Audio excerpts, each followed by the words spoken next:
clear of the closing doors, please. All right, here we go. Subway Sports Talk. My name is Peter Kennedy, and I am your host. Thank you so much, as always, for tuning into SST on Apple Podcast app, Spotify, and on YouTube. Today, we're here to talk about the New York Knicks, of course, because after this great and long season of the New York Knicks grinding their way to 50 wins and a 2 seed, they are still being disrespected by the Vegas odds makers in this series against the Philadelphia 76ers. With the Sixers' defeat of the Miami Heat in the play-in game, it is official. The Knicks will take on the Sixers. The first game will be on Saturday night. And now we finally believe the Knicks are getting the respect that they deserve as a 2 seed who have grinded with an MVP candidate, all NBA level player, great all defensive level players with OG Anunoby, Dante DiVincenzo shooting the lights out, Jalen Brunson doing his thing. And yet we still sit here today with home court advantage for the New York Knicks, a 2 seed and 50 wins to boot. And the Philadelphia 76ers are favored to win the series. Now, there's a lot of reasons why this may be, but there are also a lot of reasons why this is wrong. And this is the continued disrespect of a team that you thought, and I thought, was getting some more respect as we rightfully thought they deserved. But we sit here with FanDuel coming out with the Philadelphia 76ers as the favorite. The Sixers at minus 126 for the series, with the Knicks at plus 108. On DraftKings, Sixers minus 115, Knicks minus 105. Now that one's a little bit closer. However, the odds are still in the Sixers' favor, so the bookmakers say. And to that, I have some questions. And to that, I don't think I have the answers that these odds makers are looking for. Because not only are the Knicks the more popular team right now and probably going to take more wagers in my estimation, and perhaps I'm having some New York bias with that one, but I don't believe so. Because due to the history of the Philadelphia 76ers and their playoff woes over the past couple of years and Joel Embiid's current health status, I just don't really see how these odds make sense.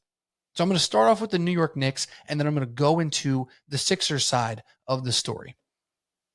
Part of the reason why the New York Knicks are a little bit less likely in the odds makers' eyes to have great success in this playoff is because of the injury of Julius Randle. Because not only do they think that the Sixers have a better chance to win this series, they obviously then think that the Sixers have a better chance to make it to the conference finals, a better chance to make it to the actual NBA finals, which seems far-fetched to me for a team in the Sixers who hasn't made it past the second round. In fact, the Knicks and Sixers have just about had the same amount of playoff success here in this past year or two, right? Granted, the Knicks didn't make it past the second round either, but here we are, Knicks, ahead of schedule, 2 seed, Jalen Brunson, MVP candidate. Joel Embiid would have been the MVP. Guess what? He ain't full health. Okay, sorry, I'm supposed to be talking about the Knicks here for a second. But the Philadelphia 76ers are plus 650 to win the Eastern Conference, where the Knicks are plus 1,200. The Philadelphia 76ers are plus 1,600 to win the NBA Finals. The Knicks are plus 4,000. Now that's creating an even larger divide, in my opinion, on where these teams land in the grand scheme of things. And now as they face off, again, with the Knicks having home court advantage in this series, which matters when we play in Madison Square Garden, and we're going to sit here and look at the Sixers to be favored, not just to win this series, but to make a deep run in the playoffs. So let me tell you something about the Knicks in this season, dealing with what they dealt with a big-time trade in the midst of their season. When Julius Randle went out, there was a big sigh with the Knicks fans, just thinking that this season, which was so great and had great expectations now, has gone awry. Like the expectations are gone and they ain't coming back. But here's the thing. When Julius Randle went down with an injury after this 12-2 run that the Knicks were on at this point in January, do you guys realize that OG Anunoby also went out after that game against the Miami Heat on January 27th? Well, what the Knicks did after that, they fluttered a little bit. That was without Randle and without OG Anunoby. But they go on to win their next 2 games in January. So now they're 14-2 in January total, 2-0 without OG and without Randall. February was the tough month. That was the lean month. No OG, no Randall for the entire month. They went 4-8. That was a tough grind. And we saw that. They struggled. They lost some games. They didn't look good. We saw some of the wear and tear and all those minutes really add up. But then they went on to March to go 9-5, 3-0 when OG Anunoby made his short return. And then in April, 6-2. And they were 5-1 with OG Anunoby back in the lineup. So all in all, the Knicks, post the injuries, January 27th was the last game that OG and Randall played together. Since January 29th, which was their next game, they were 21-15, 58% winning percentage.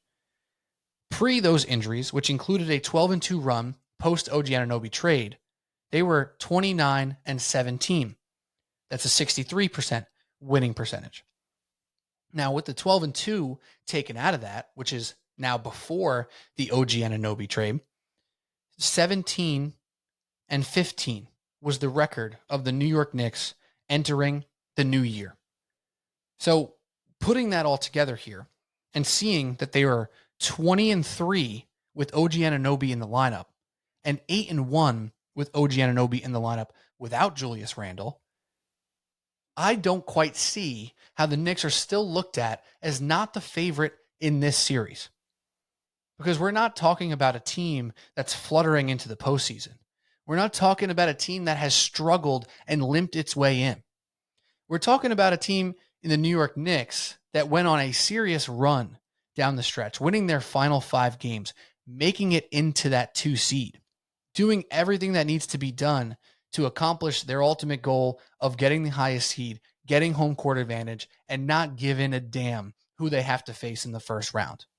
It's the mark of a true competitive franchise, a true team that is not scared of anybody.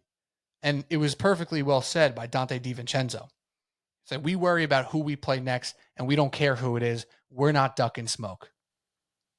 And that right there is everything you need to know, because how often do we hear late in the season, oh, a team could win and become the 3 seed, but then they have to play the Lakers in the first round. So maybe they should lose and be the 4 seed.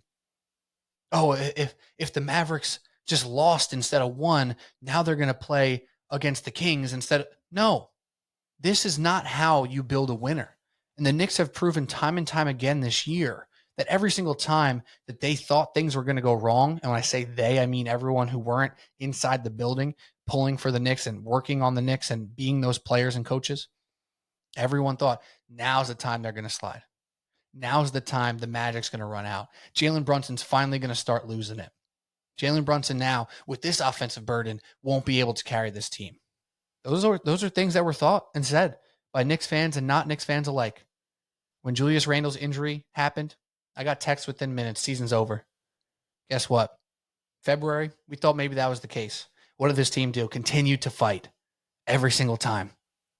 21-15 still without the injuries, or after the injuries, I should say.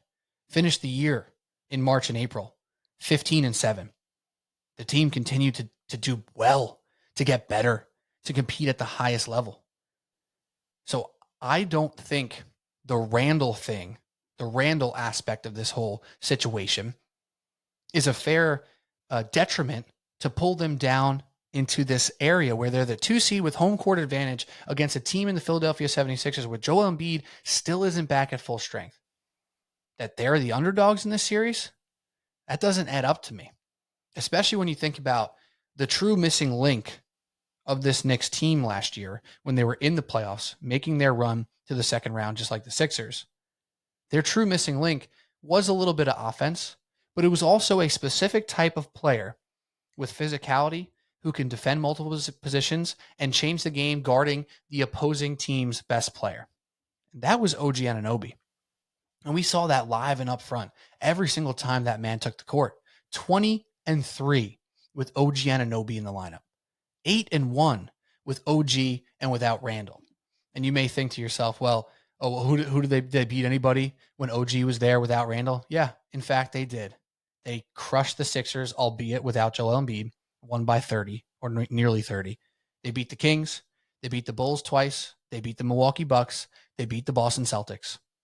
I don't know what more needs to be done by this team. They took care of business in every way possible. Yeah, and of course they had some tough losses.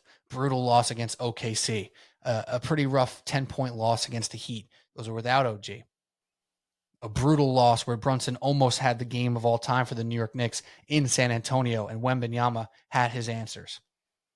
They could have had a 52, 53 win season. Absolutely. They had 50 wins this year. A lot of it to do with OG and Jalen Brunson. And yes, of course, Julius Randle had his hand in the pot for a lot of those wins in January, and he was playing damn well. And it's sad to see him gone.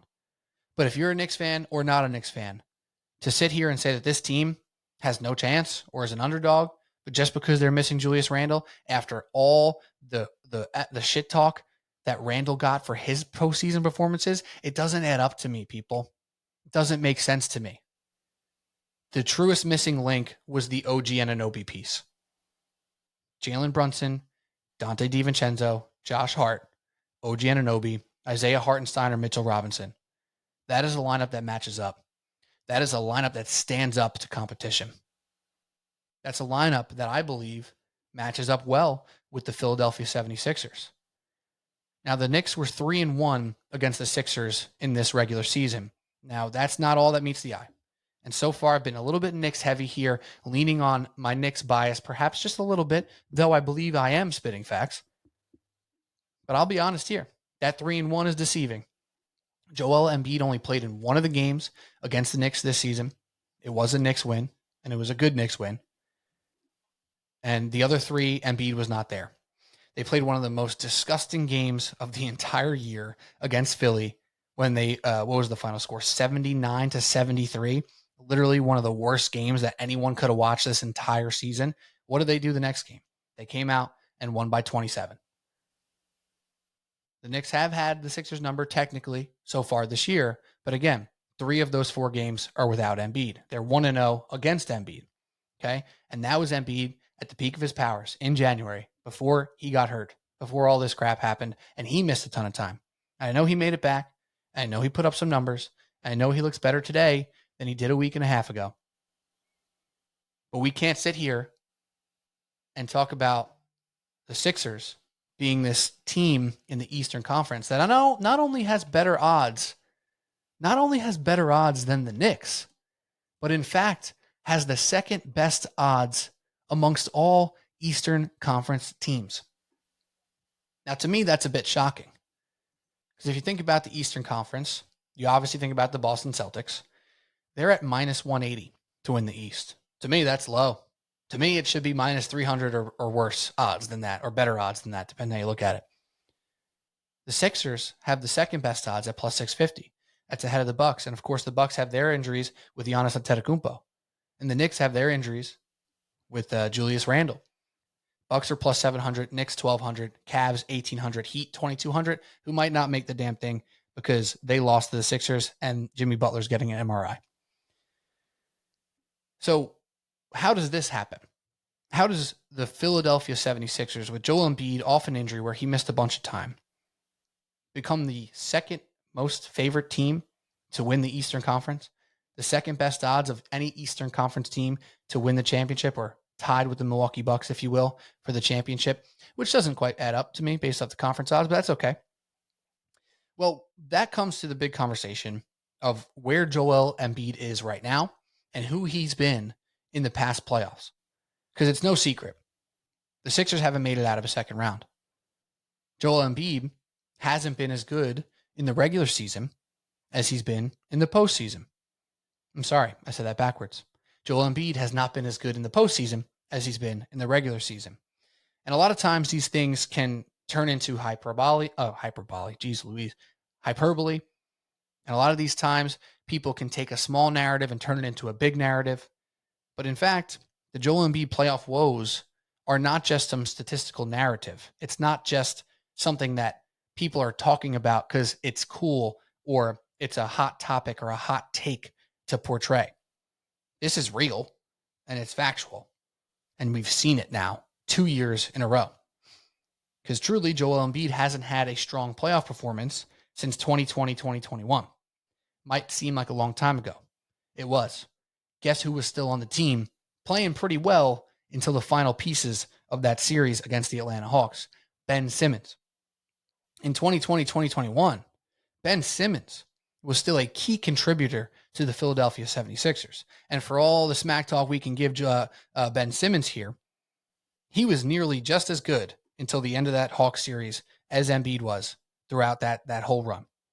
Ben Simmons was very important to that team. That feels like long gone history, yesteryear. That was the last time Joel Embiid lived up to his regular season as he did in the playoffs, and still was a bit behind his regular season of that year. So let's run through some of the numbers. Since 2020, 2021, Joel Embiid has averaged as follows: 28 points, 30 points, 33 points, and this year, 34 points. In the playoffs in 2020, 21, 22, and 23, that dropped from 28.5 to 28.1 again. That was his better playoff run. The year after that, 30 points down to 23 points. And last year, 33 points down to 23 points again. Those numbers are real. That's not a narrative. That's not a hot take. Embiid's numbers from a counting perspective went down. But was it just counting stats? Was it just his point totals that were down? There could be other factors that range into that, right? Maybe other players stepped up. Maybe the games were played differently. No. More statistics to back up this narrative that Joel Embiid falls off in the playoffs. Again, in the 2020-2021 season, that was his best playoffs in some time. He averaged 28 points in that playoff series. He shot 50% from the field, 39% from three, and got to the free throw line almost 10 times a game. Pretty damn good numbers. He was a dog. 10 rebounds, 3.5 assists. Joel Embiid was cooking. His turnovers, almost 4 a game, which is not good and been an issue for him in the playoffs. Moving forward to the 2021-22 season, when he dropped from 30 points per game to 23 points per game, and his averages in the regular season were 50% from the field and 37% from three, he then dropped down 23 points a game to 48% from the field and 21% from three. He also dropped his free throw attempts by 1 in that postseason. The year after that, just last year, 2022-23, Joel Embiid's amazing MVP performance. Number 1 in the MVP, well-deserved. He was a monster. 33 points per game on 55% from the field and 33% from three. Well, in the playoffs, things didn't go as planned. Being knocked out in the second round yet again, Joel Embiid dropped from 33 points a game to 23.7 points per game, dropping his field goal percentage from 55% in the regular season down to 43% in the regular season, and a 3-point field goal percentage of 18%. Those numbers are real. It ain't a hot take. It ain't a narrative. It's real. Okay? Now, with the realness of Joel Embiid's postseason struggles, you have to talk about the injuries, because that's also real. I'm not here just to lambaste Joel Embiid and say that he sucks in the playoffs, because that's not the whole story. This man has had unfortunate injuries in the playoffs that led him to poor performance undeservedly. And he's had some injuries that are to do with his size and his build and things that have happened to him throughout his entire career, coming to a head oftentimes in the playoffs after the grind of a season of 50 to 60 games. That's really what he plays generally in a full season for himself. 68 games, 66 games, this year only 40. Those seasons have built up, leading him to have a bigger struggle in the postseason, right? So whether you want to blame him for injuries or don't blame him for injuries, that's fine. The fact of the matter is his performance in the playoffs have not touched even close to where he's been in the regular season. And we know how important he's been to the Sixers in the regular season. This team was a lock for a top 3 seed in the NBA, in the Eastern Conference, before he got hurt. This team was looked at as a team that could make a run to a championship yet again. And what happens? Joel Embiid gets hurt. He only plays 39 games in this NBA's regular season. He now played 1 with the play-in tournament, winning that game against the Heat. So if you want to call that 40, knock yourself out. But here we are again with Joel Embiid entering a playoff, not fully healthy, with ailments, with things making him not look to his best. Because we can all agree, Sixers fan, Knicks fan, NBA fan at large, when he's right, he's a dog. He's a monster. One of the most unstoppable forces that we've seen in this generation. That's facts. But now we've also seen the other side of it, where when the game slows down, defenses are keying up, the fouls aren't called as easily, he's a little more turnover prone. His field goal percentage is going to drop. That's happened. So for all that being said, once again, I sit here shocked on Wednesday night, now Thursday morning as I record this podcast, that the Sixers are still favored to win the series against the Knicks in the first round. It just doesn't add up to me, people. And perhaps maybe the Knicks like it this way.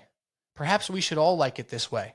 Because what I got nervous about with the New York Knicks this season was when they started getting a lot of dip on the chip in January, it kind of felt like something was going to drop, whether it be a couple losses in a row or a couple injuries, and it turned out being the latter. It felt like something was going to drop, and it did. That February was real. They struggled. 4-8 in February after just an incredible January. But now, the way they fought back up to this level, it's shocking to me that they are still sitting here as an overlooked team. This team is complete with or without Julius Randle. Is their ceiling a bit higher with Julius Randle? Absolutely. Even with his playoff woes, you would feel better about this team going into the playoffs if he was at full force, because we saw what it looked like for 1 month, one awesome month for the Knicks with Brunson, Randle, and OG all cooking. But the way the rest of this team has stepped up, the way the rest of this team has gotten healthy with Mitchell Robinson's return and Jalen Brunson staying healthy and OG Anunoby getting back in the swing, this team makes a lot of sense. And last year, when it was such a struggle to find shooting in the playoffs, where RJ Barrett was the number one shooter for the New York Knicks in the playoffs last year, and that's true. He was the highest percent three-point shooter for the Knicks in the playoffs last year. And now you look at Dante DiVincenzo, what Jalen Brunson is doing, OG Anunoby and what he brings to the table, Bojan Bogdanovic getting his shooting numbers up, Deuce McBride becoming a real rotational piece who will probably be leaned on in this series specifically. This is a different team, man. This is a team with the most grit. This is a team that plays legitimate defense with multiple dudes to throw at Joel Embiid, multiple dudes to throw at Tyrese Maxey. This is a team that should be favored to win. But I think the Knicks are okay being overlooked, because guess what? They've been overlooked this whole time.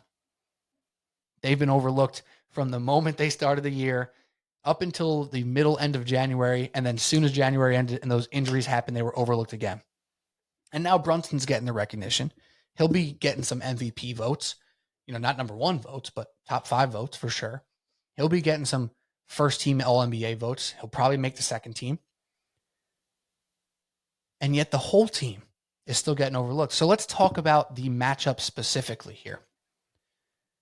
When it comes to Joel Embiid, what do you need? You need size, you need athleticism, and you need to make his life hard with strong defensive schemes. Tell me where the Knicks lack in that. Because what I'm seeing is Isaiah Hartenstein, who's been a fantastic defender this year. I see Mitchell Robinson, who's been a dog in the playoffs in his 2 seasons, or his last season in the playoffs. And I see OG Anunoby, who can be thrown onto Joel Embiid to mix up a look, to make his life a little bit more difficult, more interesting. And then on the guard front, you see Tyrese Maxey, who obviously is a guy who can go off and really take over games. Well, I see Josh Hart. I see Dante DiVincenzo and Deuce McBride, 3 different guys who you can throw at Tyrese Maxey throughout a game to make his life a little bit harder. And on top of that, I see a team that all season long has prided themselves on playing defense the right way at a high level. If you watch a lot of NBA basketball, you'll see teams that play good defense and are generally locked in. And then you see teams like the New York Knicks and maybe the Minnesota Timberwolves and the Boston Celtics, who are truly locked in on the defensive side of the ball all the time. Now you're going to say, "Oh, teams all turn it up in the playoffs for defense." Well, when you do it all year long, you're just going to be better at it. and it's going to show up. You're going to be more used to playing these types of games. You're going to be off to an advantage from the half court perspective. So when you see Maxey and Embiid's strengths, you see strengths on the Knicks side with their defensive schemes, with Hartenstein, Mitch, and OG, and then with Hart, DiVincenzo, and Deuce McBride. So this matchup makes sense to me. They got some shooters. They got Kelly Oubre who can put a little, put a couple buckets in. We got Buddy Hield who can shoot the lights out for the Sixers. This is something that is to be concerned with, but it's not nothing the Knicks can't handle. And DiVincenzo can put in his shots. Bojan can get hot. Deuce can get hot. We know what Brunson's done. OG's going to do his thing. To me, do I think the Knicks should be minus 200 to win this series? Absolutely not. But do I think that they should be underdogs in this series? Absolutely not. The Knicks should be at least minus 150 to win this series. And if you're a betting man, like I am, you'd be smart to jump on the Knicks now before MSG is popping off this weekend and they can take down the Sixers in game 1. So that's what I got on the New York Knicks and the Philadelphia 76ers. Because listen, this whole situation here with the Sixers falling down and getting the 7 seed and getting to face the Knicks in the first round, it feels like one of those things that's going to end up in heartbreak for the team that was the 2 seed. Similarly, like if just say this was the opposite, right? Like Embiid was healthy the whole year and they're the 2 seed, which they would have been basically if Embiid didn't get hurt, right? But then like OG was hurt more or Brunson missed a couple games and the Knicks were the 7 seed. We'd be sitting here as Knicks fans saying, oh, we're getting hot at the right time. We're going to take down the 2 seed Sixers and we're going to win this damn series. So I get it. I get that there's some juice behind Embiid kind of sliding back into the playoffs and sliding back into form. But when he's been in form, he's had his struggles. And again, to reiterate, regular season, Joel Embiid, win shares per 48. It's a number I bring up frequently, right? Basketball Reference does something called win shares. To explain it quickly, it's just a cumulative stat of positive added stuff to your team's performance. So, for example, like Nikola Jokic and Joel Embiid have been the top dogs in this statistic for the past couple of years because they're the best players in the league when they're healthy, right? So you see win shares per 48. It doesn't do cumulative. It's more average per 48 minutes, if that makes any sense at all. If you're at 0.2 on the win shares per 48, you're at an elite number. That's really freaking good. Those are the best players in the league, 0.2. For the past couple of years, Joel Embiid has been 0.266, 0.252, 0.259, and this year 0.275, which is just nasty. Just nasty. Again, if he was healthy for this whole year, he probably would have won the MVP. He was on a ridiculous pace. But where does that number go in the playoffs? From 0.252 to 0.197. Still pretty good. Again, 2020, 2021, pretty good performance there for Joel Embiid. He was not the reason they lost that series to the Atlanta Hawks. However, 2 years ago, Philadelphia 76ers, he went from a 0.259 to a 0.117.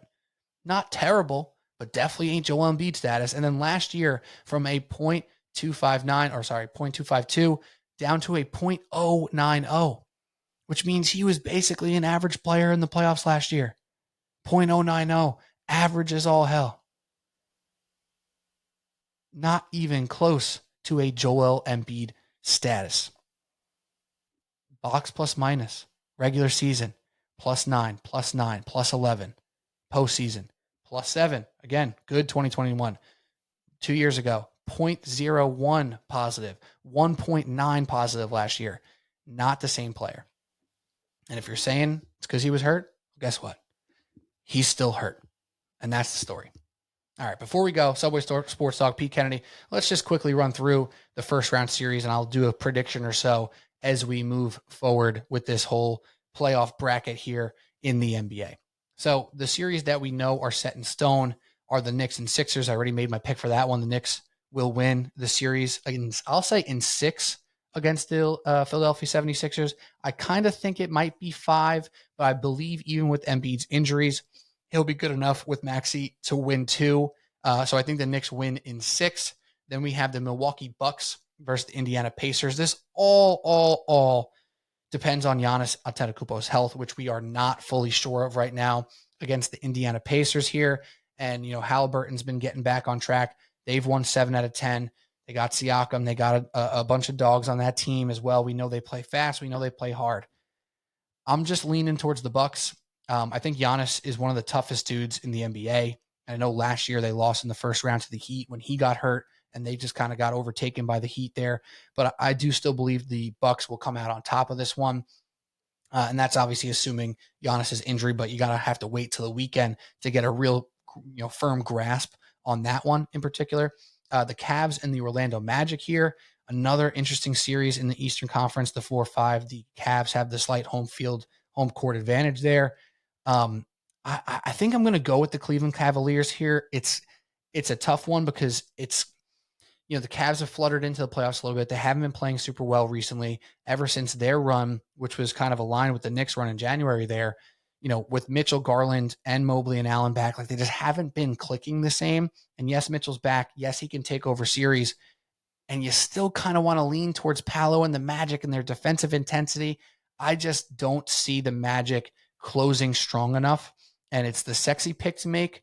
Say the Magic are going to beat the Cavs because the Cavs got out physical against the Knicks last year. I don't think it strikes twice. I think the Cavs still win this one. So I'm going chalk with the Knicks, chalk with the Bucks, and chalk technically with the Cleveland Cavaliers. And actually, why I'm saying that, I'm going to double check the series odds on those just out of curiosity here. And yeah, the Cavs are minus 195 to win the series. So that makes sense to me. And then the Milwaukee Bucks and Pacers are dead even, both minus 110. And again, that's only due to the Giannis uncertainty. All right, on to the Western Conference. We have the Denver Nuggets. Yep, Denver Nuggets versus the Los Angeles Lakers is the first series, and that's going to be Nuggets minus 310 against the Lakers plus 250. I think this is going to be more of a battle than it probably should be. Murray is obviously missed a couple games over the past few weeks. He should be hitting the ground running here in the playoffs, and I think ultimately the Nuggets do win the series. I do think it's going to be close. I think it goes 6 or 7. LeBron is doing pretty well here. Just had some time to rest after the play-in win. They're playing well. Since the All-Star break, the Lakers have been playing good basketball. They found something again with D'Angelo Russell. Anthony Davis has been really good this season, like for the entire season, which is something that we're not used to saying. They're just not going to have enough firepower to stop Nikola Jokic and Jamal Murray. And even with some good performances out of LeBron, they don't have enough. And Kentavious Caldwell-Pope, I can't get enough of KCP here with Denver. And it must extra suck for the Lakers that he was a part of that championship team in Los Angeles in the bubble season, and they let him go. And man, does he fit so well around star players. He plays so hard. He shoots the lights out. He gets in transition. He's a good defender.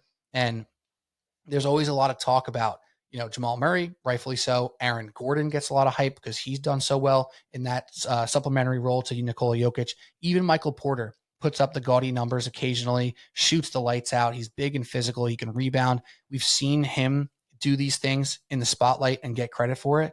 We've seen KCP do stuff in the spotlight and just not really get that much credit for it. So I want to give him a shout because I think especially against the Lakers when they let him go, man, like the Lakers need a KCP desperately and they don't have him. And he's going to be draining threes in their face in this series. The next one in the Western Conference, we have the Minnesota Timberwolves taking on the Phoenix Suns. And boy, what a first round matchup that we have here. The Suns are actually favored to win this series. Karl-Anthony Towns is back, but the Suns have kind of come into this with some energy and with some juice. I mean, Bradley Beal playing better, KD and Booker healthy, Nurkic playing well, staying healthy for the most of the season. Grayson Allen having one of the all-time shooting seasons in NBA history. And that, again, not a hyperbole. Grayson Allen has been electric shooting the ball this year. And I don't expect that to truly stop. And I do believe I have to take the Suns here. I have to. They're favored slightly, minus 130, plus 110 for the Timberwolves. But similarly to the Orlando Magic here, it's sometimes difficult to see the Timberwolves just get it done late in games. You've seen Anthony Edwards raise his game time and time again, but against the highest level competition with some of the woes of Karl-Anthony Towns and Rudy Gobert in the playoffs and what Booker can do in the mid-range and KD can do in the mid-range, this is a matchup that just doesn't bode super well for Gobert. And in turn, it's not going to bode super well for Anthony Edwards and Karl Anthony Towns because they're going to be burdened with a whole lot on offense. And I think it's going to turn into more of a who can score more match, which doesn't do well for the Timberwolves' identity, which is really defensive grit, slow down the game, beat people up. Anthony Edwards does his thing. The firepower is going to be the winner in this one. I'm going to go with the Phoenix Suns. The next one, we got another fantastic series here. You got the Clippers and the Dallas Mavericks, the 4-5 matchup. What an awesome matchup. Star-studded Kawhi, James Harden, Paul George against Luka and Kyrie. A bunch of great supporting pieces on both sides there. Norman Powell still doing his thing in Los Angeles. You got guys now in Dallas like PJ Washington, Daniel Gafford, Tim Hardaway still cooking a little bit.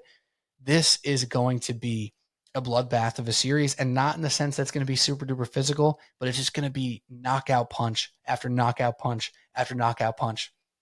There are 5 elite shot makers in this series, 2 on the Dallas side and Luka and Kyrie, and 3 on the Clippers side if James Harden is hitting. What this comes down to in this series for me is who is going to beat themselves, right? And a lot of talk on this podcast for years, in the NBA media world for years, about James Harden in the playoffs. Well, this is truly the time where he will not have to be the guy. However, they need him to be good. And can he do it in the playoffs? I believe that he can. But when it comes down to it, Luka Doncic is going to make a mark this season in the playoffs.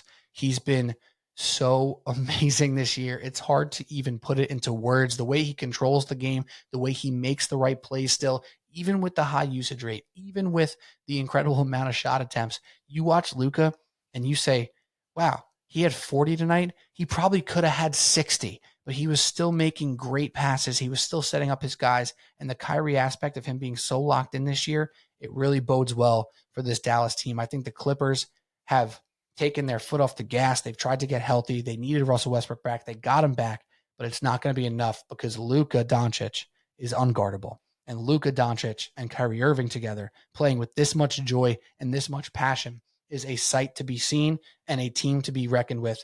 Dallas Mavericks win that series. Obviously, it's close on the odds, but I'm going to go with Dallas. And then lastly, we have the Oklahoma City Thunder playing against either the Sacramento Kings and New Orleans Pelicans. They didn't play their playing game yet, their final one.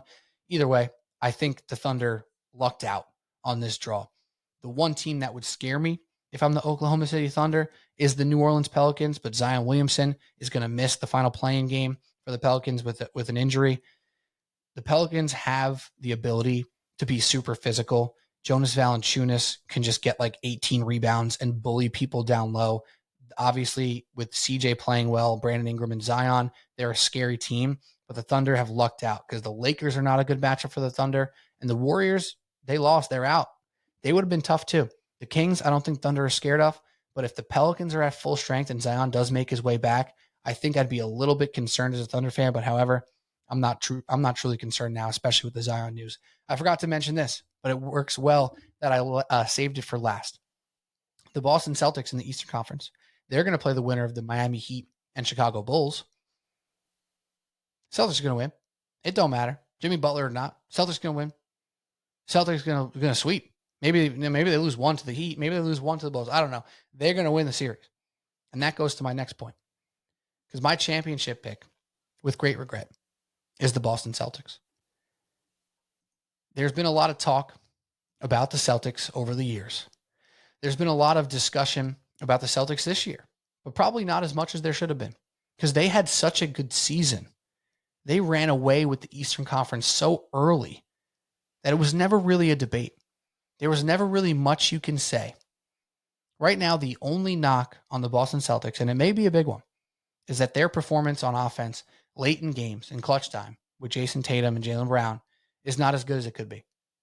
And I think that's a relatively fair criticism. However, there's always a turning point for these types of players in Jason Tatum and teams like the Boston Celtics, where things all of a sudden, maybe when you just kind of take your eye off the ball a little bit and you go, oh my God, it was right in front of us. What What were we thinking? Not thinking that the Celtics were going to have a great chance to win the finals here. Now, yeah, of course, they're the betting favorites. They're plus 155. Yeah, of course, they're by far the best odds in the Eastern Conference to make the NBA Finals. But think about your normal life. Think about the NBA media right now. When they say who's going to win the finals, they're saying the Nuggets. They're saying, oh, the Clippers are frisky. Oh, I'm not going to count out Giannis. Luka Doncic and the Mavericks can really make a run. Maybe some Knicks fans here in New York, the Knicks are going to win the whole damn thing. Not a lot of people saying the Celtics are going to win it all, despite being the betting favorites, plus 155. The Nuggets plus 280, the Clippers plus 1,200, Bucks plus 1,500, Thunder plus 1,600. I think this is Celtics here. And it shouldn't feel bold to say that. They've been amazing. By statistics, they are an all-time team with their point differential, their net rating, whatever stat you want to use. This is an all-time team. 37-4 at home, 64 wins overall, a couple of dumb losses along the way. But guess what? They got smoked by the Knicks last week. It don't matter. They didn't care. They had the first place seed in the East by 14 damn games. The Celtics right now, despite being the best team in the league by far this entire season, are still going in with some doubts amongst the media. And I had the epiphany today to say, you know what? In the history of these sports here, when there's a team that doesn't get over the hump, it usually happens when you least expect it. And perhaps you can say this is a dumb take because they should be expected, and according to Vegas, they are expected to win the championship. But anecdotally, word of mouth, Twitter, the media, everyone's picking the Nuggets, man. Everyone's saying Jokic. I'm the biggest Jokic fan of all. Everyone's like, the Nuggets are just going to figure it out. They're going to win. Some people maybe want to say the Thunder. Oh, Shea's gonna do it. He's gonna have this amazing season. Some people want to say Luka. He's gonna figure it out. It's gonna be the Celtics, Boston Celtics, NBA champions, 2024. That's what I got. All right, Subway Sports Talk. We got a lot to talk about next week, man. I am pumped for the Knicks playoff start this Saturday, 6 p.m. Knicks, Sixers. What a hell of a series we have at our fingertips here. I mean, seriously, MSG is gonna be rocking. The city will be live. Philly's going to be rocking when they're playing in Philadelphia. It's going to be fantastic. You can't ask for much more as a sports fan. And now this idea of like, oh, if the Knicks got to play the Heat, they're banged up. They're not the same as last year. Would have been easier. If you got, whatever. If you got the 3 seed, you would have played the Pacers. That would have been easier. I'll say it like DiVincenzo. This Knicks team plays whoever the hell's in front of them, and they ain't ducking smoke. And that's what they're going to do. Start on Saturday. Let's go Knicks, baby. Let's go Knicks. Next week, NFL draft. Next week already. Can you believe it? I can't. Already, right here. I mean, I knew it was coming, right? We all did. However, we're going to talk some NFL draft next week on the podcast, and obviously we'll be reacting to all the Knicks playoff games as well. So stay tuned next week for a lot of Subway Sports Talk. If you're not subscribed already, Subway Sports Talk on Apple Podcast app and Spotify, also on YouTube. And man, it's going to be fun. Hopefully we're talking Knicks for a good bunch of more weeks, because that means that they're playing well. And we are talking about second rounds and third rounds. And we'll see. I think they have a chance. My prediction for the Knicks right now is a conference finals appearance. That's it, because the Celtics are going to beat them. Sorry to say it. That's how I feel. All right, Subway Sports Talk. We'll talk to you next week. Let's go Knicks. Cheers.